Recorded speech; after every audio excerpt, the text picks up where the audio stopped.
Meet in the Middle, I'm Christine Brown. We've got a very interesting topic to share with you today, and it has to do with truancy and the juvenile court system.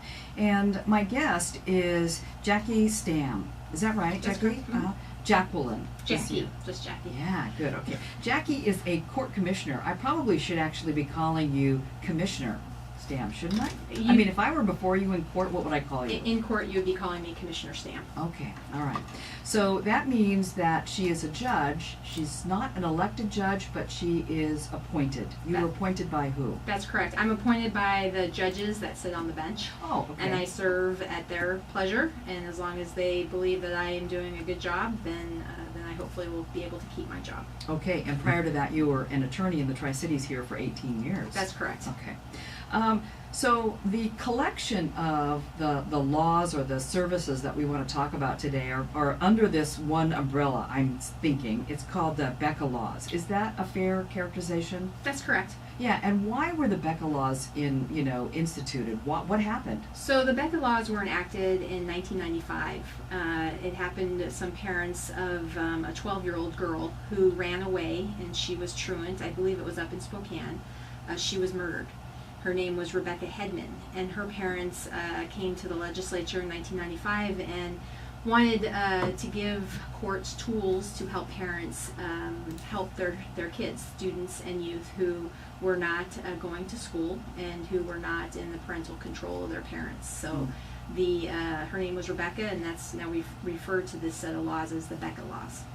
So a child that's 16 or 17 is required to be in school? That's correct. What is that law? Tell me more about the requirement. Well, you are required to be in a school program up until you're age 18. At 18, juvenile court loses jurisdiction or power over that youth because then you're an adult. Students who are between 8 years old and 18 years old are required to be in school in a full-time program. And that can look like more than just the traditional program. A traditional program in my mind is being in school from 8 a.m. to 3 p.m. Our community, both the Kennewick School District, Pasco School District, and Richland School District offer a lot more than just that traditional. They offer online programs. There's homeschooling that is available. There's school that happens after school, after the regular school hours. So as long as they're enrolled in some type of educational program, then the BECA law really doesn't apply to them because they are fulfilling that requirement of being involved in an educational program. So I'm sure you've seen a lot of youngsters that are attending school and you've met their parents. Why do children start missing school? That's a hard question to answer because it's really an individual reason. I can tell you that a lot of the things that I hear about are because of medical reasons with the student or maybe with a parent, and the student is being required to stay home to take care of other family members because the parent is ill. There could be mental health issues either with the student or with someone in the family. There could be a lack of family support to attend school.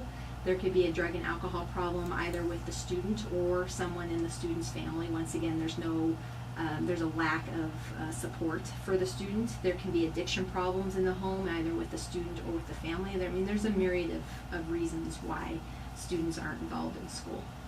So does the school contact you to say, well, Johnny hasn't been here for 8 days?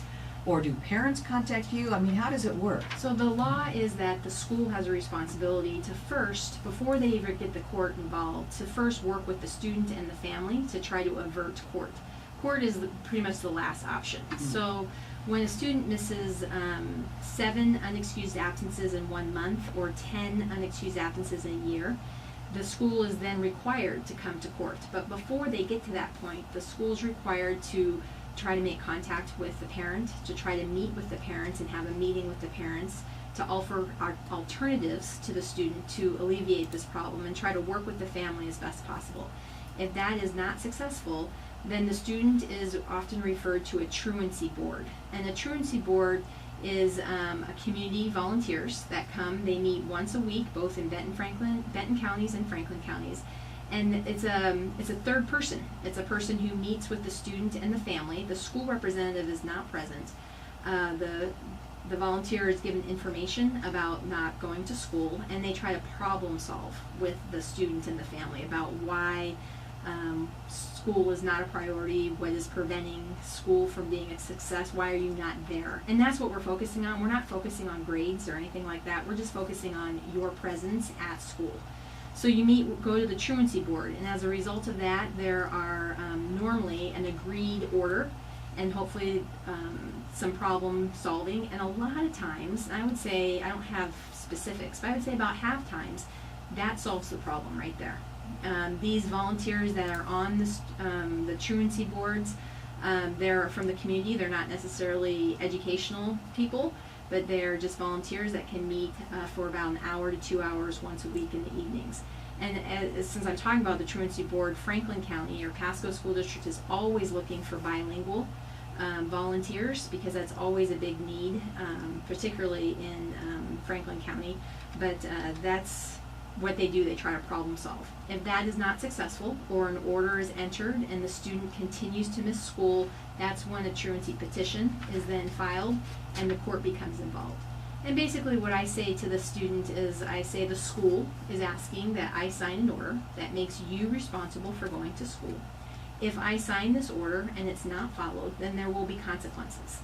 Some of those consequences will include that you need to return to juvenile court and take a class, that the court can assign you to do work crew, the court can assign you time in detention, the court can assign you different classes to do in detention, or to assign classes to do on a Saturday. Mm-hmm. So there are different things that the court can do if you don't go to school. So that's often the first time that I talk to the student. If the student continues not to go to school, then we walk down that path of offering I say offer, but it's a court order. It's a court order that you will now go do this. And so the purpose of the class, though, is those classes then goal oriented. What are your goals? How are you going to get to your goals? Why is an education important to you? Try to work with the student about, once again, problem solving, but this time in a little bit more formal setting at juvenile court with trained professionals and motivational professionals that meet with the students about why school is important to meet your goals. What are your goals? What is your future going to look like? Mm-hmm. Mm-hmm. So that's what the focus is on the contempt process, not detention. Detention is always, in my mind, the last resort, and the court, I will impose detention time when it's needed, when we've gone through all of our options and it's not making a difference and I don't see any changes. Hey, if we have some people out there who, like maybe parents or young people who are now young adults, but you were part of this system, it would be very interesting to hear from you today and to learn what, if anything, was a result of your situation, your case, or how you look back on that now. So give us a call, 547-8726. We'd only take your first name, and it would be very interesting to hear your perspective. Here's my basic question. Why should I even care about this? I mean, it's that family over there. They live down the block from me. It's not my family. Why should I care? Well, I think it's something that we should all care about, because this is the youth of our community. And while it may be the family down over there, that student who's not in school might be doing criminal activity during the day and where they should be in school. And I think more importantly, our youth deserve to be educated, because I think that education is one means of a person's success. And I think we owe it to our kids to do everything that we can to make sure that they're getting an education that's offered to them. Mm-hmm. I think it makes our community stronger and safer. We're going to take a break here, but when we come back, I want to talk with you about, what I've heard from you so far is really focused on the child.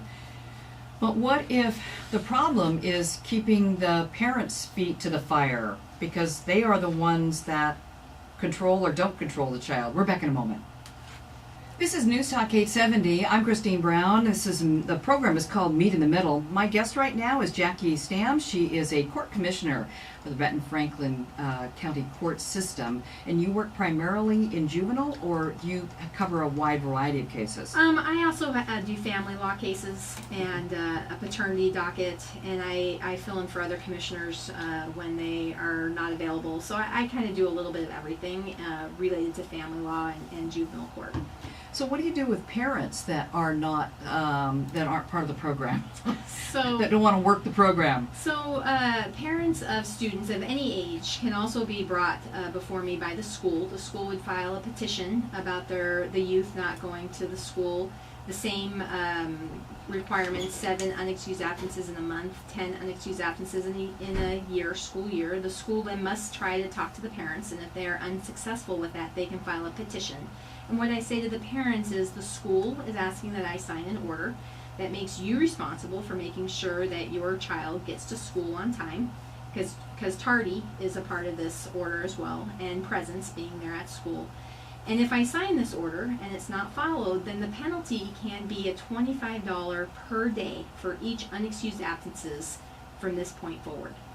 Do you have a problem or an objection if I sign this order? So what happens is that I will tell you the court has never followed through with a $25 per day.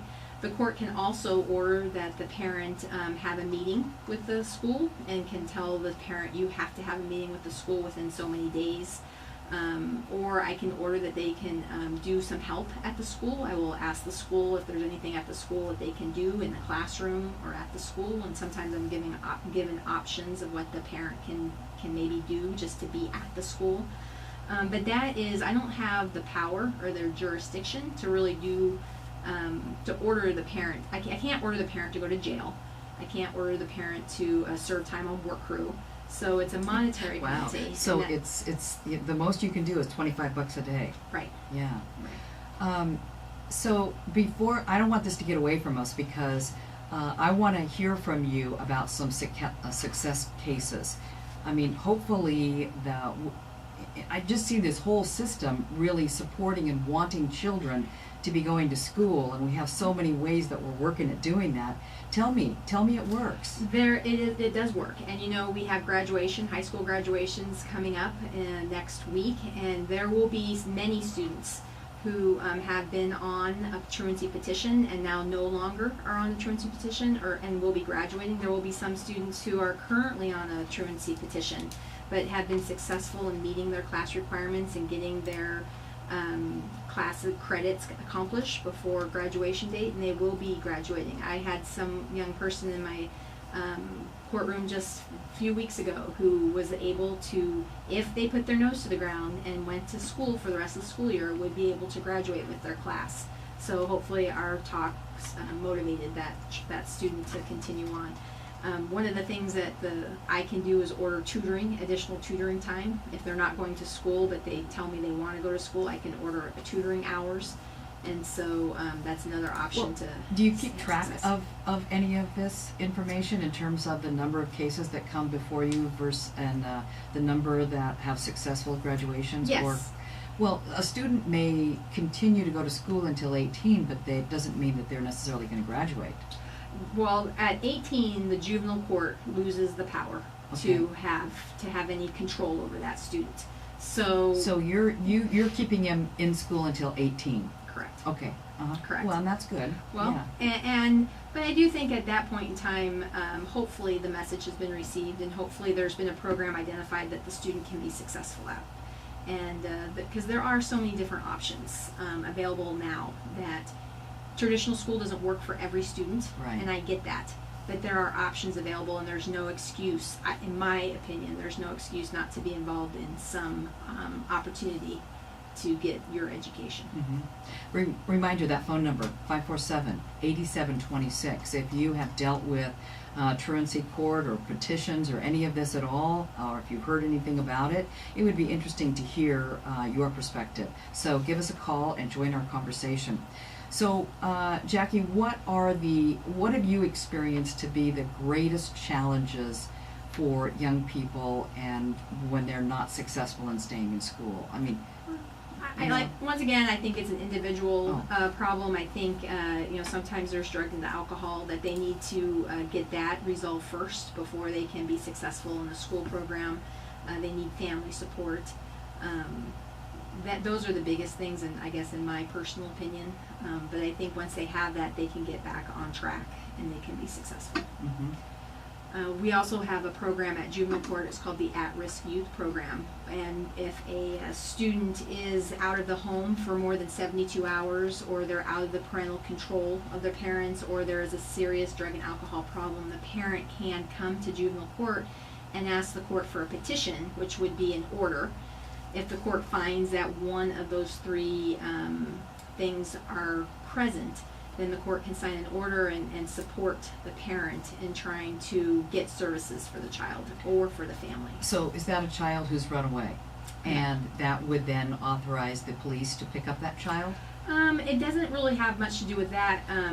It does, though, when the child is picked up. The court can support the parent in enforcing the court rules, or the house rules, excuse me, and can have contempt process similar to what we talked about, except in the youth at risk process there's not as many classes. In fact, there's no classes. The court will order work crew time, and the court can order detention time if it feels it's appropriate down the road. But the court can order drug and alcohol counseling and evaluation and follow-up, and then the court can also order must stay in the home, must follow curfew, must stay in the parent control, follow parent rules, and if you don't, then these will be some of the consequences. So it helps the parents. So there's a lot of information out there. Mm-hmm. And where's the best source for people to go? Is it the website? The website, or you can call juvenile court. That number is, I don't have that number, I'm sorry. You know Thought what I I say? had it. You know what I say, Jackie, over and over and over again? I say Google it. Google It's it. so easy to Yes. find. We can put that on the Facebook and the website too. We will. Okay. Juvenile Justice, Benton Franklin Counties. You're going to get that information. I looked at it myself prior to our interview, so I know that there's good information there for people, and I see that our schools are very involved in this. Thank you so much for taking the time to be here with us today. I appreciate it, Jackie. Well, thank you for inviting me and giving me the opportunity to talk about some of the things that we do at juvenile court. All right. We're back in just a moment. This is May 27th. Stick around.